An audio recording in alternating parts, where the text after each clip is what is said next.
दोस्तों नमस्कार। National voice का आपका स्वागत है।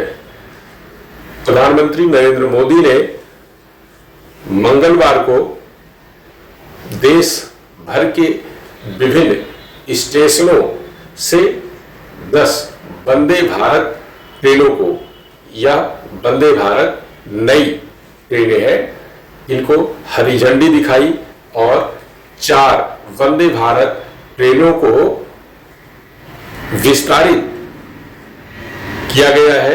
इन्हें भी प्रधानमंत्री ने हरी झंडी दिखाई। इन विस्तारित ट्रेनों में एक वंदे भारत जो गोरखपुर से लखनऊ के बीच चलती थी, अब इसे बढ़ाकर प्रयागराज तक कर दिया गया है। लखनऊ से प्रयागराज के बीच में यह वंदे भारत केवल रायबरेली रेलवे स्टेशन पर रुकेगी। एक तरफ से यह 3 घंटे में लखनऊ से प्रयागराज और 3 घंटे में प्रयागराज से लखनऊ का सफर तय करेगी।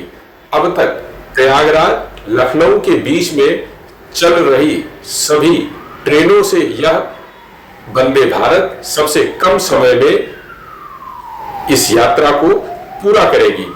प्रयागराज से वंदे भारत शनिवार को छोड़कर सप्ताह के 6 दिन 3:15 बजे प्रयागराज जंक्शन से छूटेगी और शाम को 6:15 बजे लखनऊ जंक्शन पहुंचा देगी। यह ट्रेन प्रयागराज के लोगों के लिए बेहद महत्वपूर्ण है, लेकिन उसके आगे की यात्रा के लिए यानी अयोध्या और गोरखपुर की यात्रा के लिए प्रयागराज के लोगों के लिए यह ट्रेन किसी काम की नहीं है। वजह, प्रयागराज से अयोध्या पैसेंजर ट्रेन भी 4 से 4.5 घंटे में पहुंचा देती है। सुपरफास्ट एक्सप्रेस वर्तमान में 3 घंटे में इस यात्रा को पूरा कर रही है। रोडवेज की बसें भी इस दूरी को 4 घंटे के आसपास में पूरा कर लेती है, जबकि प्रयागराज लखनऊ गोरखपुर वंदे भारत इस दूरी को करीब 5 से 5.5 घंटे में पूरा करेगी। इसलिए प्रयागराज से अयोध्या या गोरखपुर जाने वाले यात्री इस ट्रेन का इस्तेमाल लगभग नहीं के बराबर ही करेंगे। शौकिया तौर पर कोई जा सकता है, लेकिन वह 1 बार 2 बार ही होगा।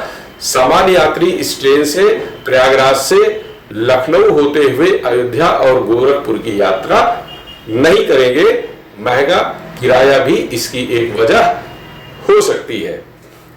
अब आपको बताते हैं कि यह ट्रेन प्रयागराज से लखनऊ के बीच में सफल हो पाएगी या नहीं, क्यों इस पर संदेह है, यह भी जान लीजिए। प्रयागराज संगम से इसी ट्रेन के आसपास इंटरसिटी ट्रेन चलती है, जो दोपहर के बाद प्रयागराज से लखनऊ जाने वाले यात्री इंटरसिटी एक्सप्रेस का बहुतायत में इस्तेमाल करते हैं और यह ट्रेन तकरीबन 4 घंटे में पहुंचा देती है। रोडवेज की बड़ी संख्या में बसें भी चलती हैं। अब एक मुद्दा आता है, वह है किराए का। रोडवेज की बसें, जिसमें एसी बसें हैं, वो 2 श्रेणी में चलती हैं, पवन हंस और जनरत। जनरत का किराया प्रयागराज से लखनऊ तक का 417 रुपए का है और पवन हंस का किराया 609 रुपए का है। पहले दिन जिस वंदे भारत एक्सप्रेस का प्रधानमंत्री नरेंद्र मोदी ने प्रयागराज जंक्शन से शुभारंभ किया, उसका किराया कोई रेलवे की वेबसाइट पर नहीं दिख रहा था, लेकिन संभावना यह है कि 200 किलोमीटर की दूरी के लिए करीब करीब 500 रुपए के आसपास का किराया होगा। किराए के नजरिए से तो वंदे भारत पवन हंस बस सेवा से अच्छी, सस्ती, सुलभ होगी, आरामदायक है और साथ में यह पवनहंस से जल्दी भी पहुंचाएगी। तो इसलिए जो यात्री 3 बजे से 4 बजे के बीच में पवनहंस या जनरथ बस सेवाओं का इस्तेमाल करते हैं, उनके लिए तो वंदे भारत एक्सप्रेस बहुत ही शानदार रेल सेवा हो सकती है।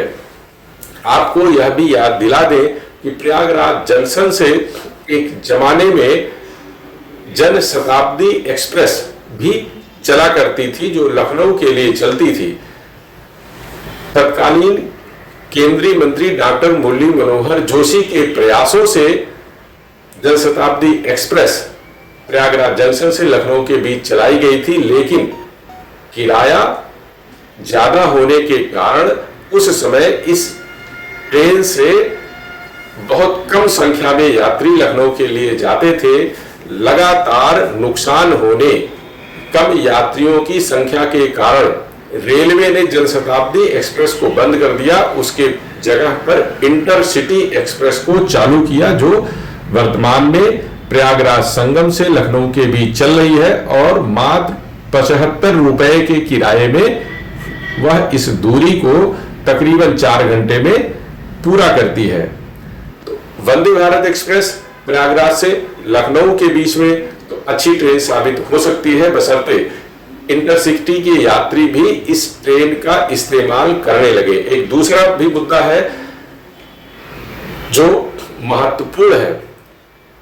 लखनऊ की ओर जाने वाली अधिकतर ट्रेनें प्रयागराज संगम रेलवे स्टेशन से छूटती है। वंदे भारत इकलौती ऐसी ट्रेन है जो प्रयागराज जंक्शन से चलेगी, इसलिए यात्रियों में इसे लेकर थोड़ा कंफ्यूजन भी रहने की आशंका है। इसलिए यात्रियों का यह कहना था, जब सभी ट्रेनें प्रयागराज संगम रेलवे स्टेशन से ही चलाई जाती है तो वंदे भारत एक्सप्रेस को भी प्रयागराज संगम से ही चलाना चाहिए, जिससे यात्रियों में कोई कंफ्यूजन ना हो और सभी यात्री उसी स्टेशन से इस ट्रेन को भी पकड़ सकें। तो इस ट्रेन के बारे में तो आपने जाना। अगली कड़ी में फिर हम किसी नए विषय के बारे में मिलेंगे। तब तक के लिए नमस्कार।